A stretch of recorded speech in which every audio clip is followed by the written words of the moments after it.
Morning, good afternoon, good evening, everyone. I hope that all of you are doing well. So let's get started with this today's webinar. The topic for today is Azure for Data Engineers. Now, let's get started. This is the agenda that we have for today, and we are going to talk about all these topics. We will understand that what exactly is Azure, what is data analytics, what is cloud analytics, benefits, who is the data engineer, the R&R of data engineer, which is roles and responsibilities, the salary trend, Azure data engineer, Azure skills required for this profile, and the R&R of Azure data engineer. So without wasting much time, let's proceed. Now let's start here. What is Azure? So Azure is a cloud service which is being provided by Microsoft. So it basically provides you the freedom to build, manage, deploy applications on a massive global network. So you can use your favorite tools and frameworks on Azure platform. Now we have a couple of features on Azure. Let's talk about one by one. The first is on-demand provisioning. On-demand provisioning basically asks for what you need, when you need, and when to stop.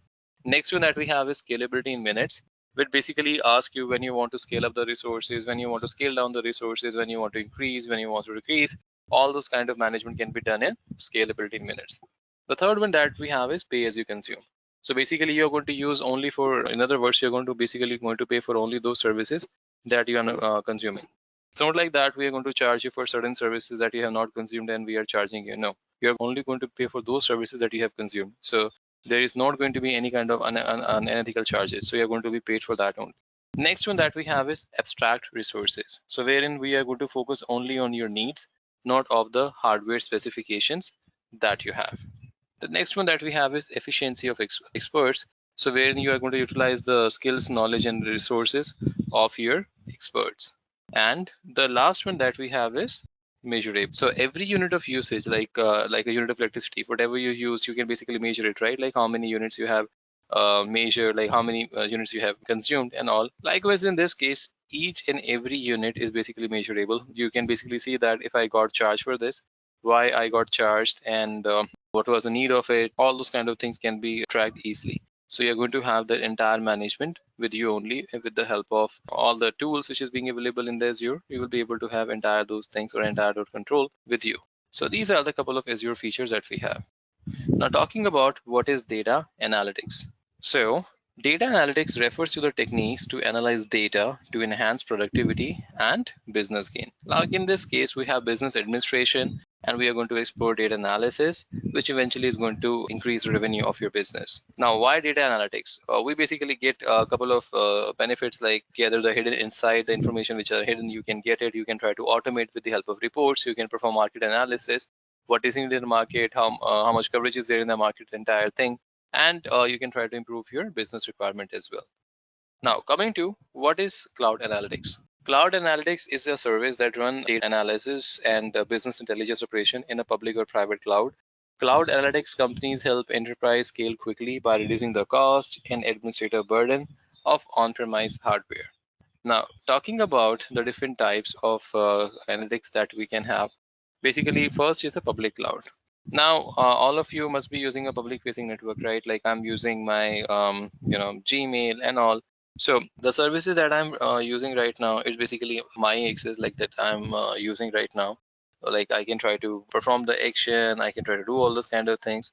That basically falls into your public cloud, wherein your storage and data processing is going to be publicly available on multi-tenant architecture that shares IT systems but not data. Second is a private cloud, which is going to be your own dedicated cloud where it's going to be accessible only to one company and act as an extension for the company's IT infrastructure.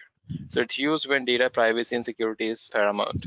Last is a hybrid, which is combination of both for public and private cloud, and most effective when only a small amount of sensitive data need to be in private cloud. Now we get certain benefits in this. The first is a flexibility.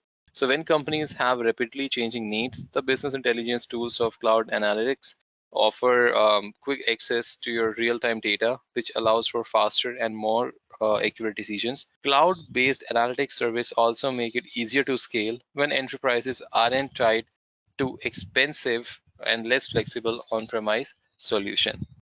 So that's why it's like much more flexible. Next one that we have is a scalability and agility. So basically scalability and volume from users and data is one of the advantage of cloud analytics. Cloud computing can enable the abilities to add data storage and data analysis capacity as needed, where I can add it, I can remove it. So whatever the kind of requirement I have, I can just make the changes. Even I can configure auto scaling as well, wherein something is going to be scale up automatically depending on the requirement. So it's going to scale up, scale down depending on like your requirement. Like for example, if I'm going to say that at 12 a.m. increase these resources, so at every 12 a.m. it's going to increase your resources. At after that, if I'm going to say that at 12 p.m. decrease the resources, so it's going to decrease the resources at 12 p.m. So wherein you basically can just have such kind of requirement, and based on that, it's going to increase or decrease the resources. Now, third one that we have is data consolidation. So as of basically today's world, we have a massive amount of data, and you know that data is crude oil. So cloud computing data analytics allows enterprises to consolidate data and better understand the information of the process. So even though if you have the data from a different process, you will be able to understand that data and you will be able to access the data out. So wherein you're going to have the complete flexibility, you will be able to make the changes, you will be able to access it. If I want to import data in a various from various sources, it's going to support that as well. So you're going to have that complete flexibility with you, wherein you can just try to have the complete control in your hands, and you will be able to try to have entire control in your hand whenever you want to create it, whenever you want to do it. You will be able to make all those kind of changes. Now, that was all about the benefits that we get. Now, let's basically have a fair understanding, and let's basically just try to understand that what exactly is data or engineer, what is the functionality of it, what it does. Let's just try to get understanding. So first of all, who is a data engineer? So data engineer is the one who develops, construct, test, and maintain the complete architecture of the large scale processing system. So wherein it's going to set up the data pipelines, it's going to inject data from various sources, and it's going to streamline the process. What are the different skill set that we need here? Basically, the person who is want to become a data engineer should have advanced programming knowledge, basically have Hadoop-based analytics and in-depth knowledge of SQL, should have knowledge about machine learning concept, about data architecture, data warehousing, and all. Now, the roles and responsibility is the person who is going to be in this field will be responsible to develop, test, maintain architectures, to develop data set processes, to deploy machine learning, statistical methods, and predictive and prescriptive modeling as well. Now, talking about a salary trend, as an average individual, you can get a salary of $92,298 per month, per year in US, and in India, you can get approximately 8.3 lakh rupees every year. Now, let's take a look at a social learning at Edureka. So if you're going to take a course from Edureka, how the entire structured learning is going to look like. So like I said, we don't only focus on the theoretical part, we also focus on the practical part, where we make sure that what are the practicals that we are going to perform. All those kind of things you are going to have available on our website. At the same time, we have also publicized the course, the contents, each and everything that we are going to perform on the entire session. What kind of training session is going to look like, what the topics are going to cover, what are going to be the practicals, each and everything at very granular level in detail we basically have documented. So you can go on our website, which is basically edureka.co. You can just try to get the entire information out from here. So in the first class, you will learn about what is Microsoft Azure Architect. You're going to learn about its component, its subcomponents with the practical hands-on. In the second class, you will learn about Azure Virtual Machine and networking. What is Azure Virtual Machine? What are the different components of it? What kind of drives you can have? All those kind of things you're going to learn. And after that, we are going to perform some practical hands-on, how you can create the network, because people have one of the biggest myth that since it is going to be a public network, and since this is a cloud, you will not be able to create your own profile. Like when I say this is a cloud solution, so being the cloud, people think that I cannot create my own network, that I can create my own premises, my internal networks, everything, right? Which is not true. It is possible. You can create it out. So cloud doesn't mean that it's going to restrict it, that we are going to learn how you can basically create your own networks, how basically you can create private cloud, public cloud, basically what is a virtual network means, what is a virtual network group, virtual security groups, all those kind of things you're going to learn. After that, in the third class, you're going to learn about Azure VMSs, what is Azure virtual machine scale set, what exactly it means, what are the scalability zones, all those kind of things that you're going to learn. After that, in the fourth class, you're going to learn about Azure App Services, what exactly Azure App Services means. At the same time, what are different components of Azure App Services, all those kind of things. You're going to get a fair understanding on it. And at the same time, what is the logic app, what is the function app, what is the difference of it, what is the serverless environment.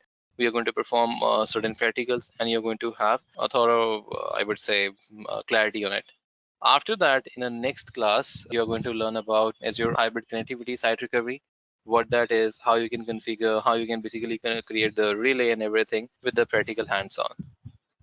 Then in the sixth class, you will learn about Azure Storage Solution and Design Patterns. So basically, in the case of Azure, it supports four type of storages: blob, file, queue, table. So you're going to get a clarity on all those kind of things in detail, how basically that is configured, and how you can configure the difference between all those kind of different storages, and how basically you can decide that which is best or which is not best. All those kind of things you're going to get a fair understanding.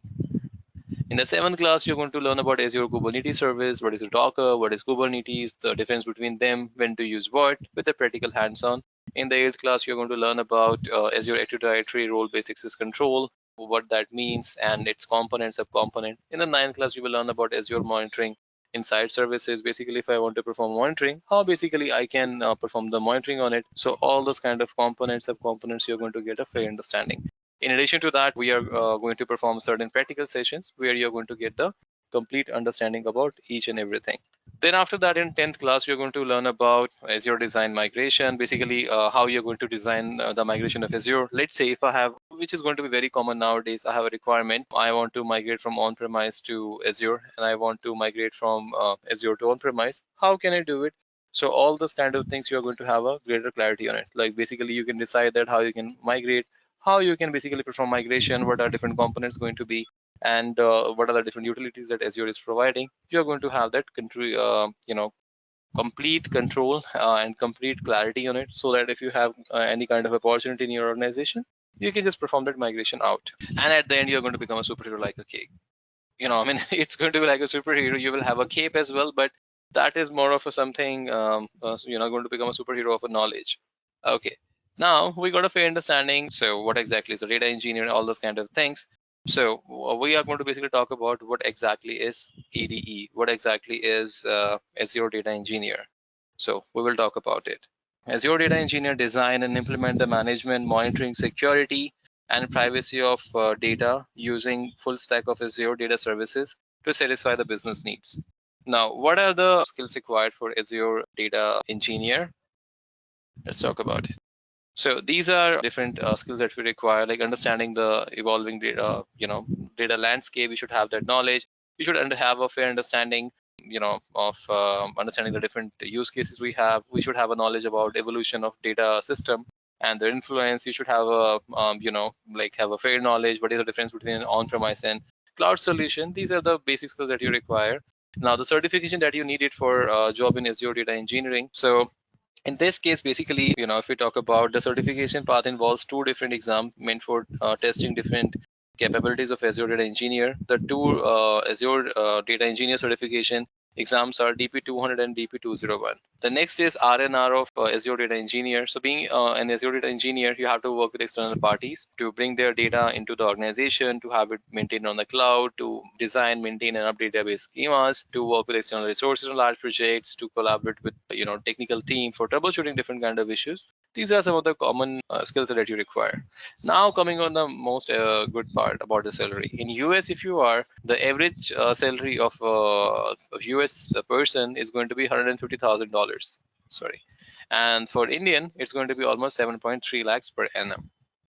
Now, learning path for Azure Data Engineer, if basically I talk about, you start with Azure Storage Services, what that is, then you move on to Azure Database Services, then you move on to tools, what is Microsoft BI Stack, and then the programming skill. So basically, in the case of Azure Storage Services, you're going to learn all different type of, 4 different type of storages. Like I said, blob, file, queue, table. You have to decide that in which scenario you have to use what, all those kind of things you're going to learn. After that, in the case of database services, you're going to learn about different type of databases that Azure supports, how basically you can have the database as a service with Azure, because Azure provides you the feature where you don't need to install a virtual machine, configure a database. It basically provides you database as a service. So directly you can have that feature. So with the database as a service, you basically can create, manage, and handle database without maintaining any kind of raw system like virtual machine and everything. So you are going to get that entire control in your hands. And after that, in the third, you're going to learn about different tools, like what are different tools which are basically required, what is a Tableau, Power BI, Analytics, how basically you can use these tools, and how basically these tools can make the job easier, how basically these tools can be used for visualization. All those kind of things in detail you are going to learn. And then after that, in the fourth, you're going to learn about what exactly is Microsoft BI stack, its subcomponents, what is SSIS, SSRS, SSAS, SQL Server. And then last one, you want to learn about basically Python skills, Python, R, what that is, all this kind of thing. So that was all about today, guys. Thank you, and wishing all of you a great evening ahead.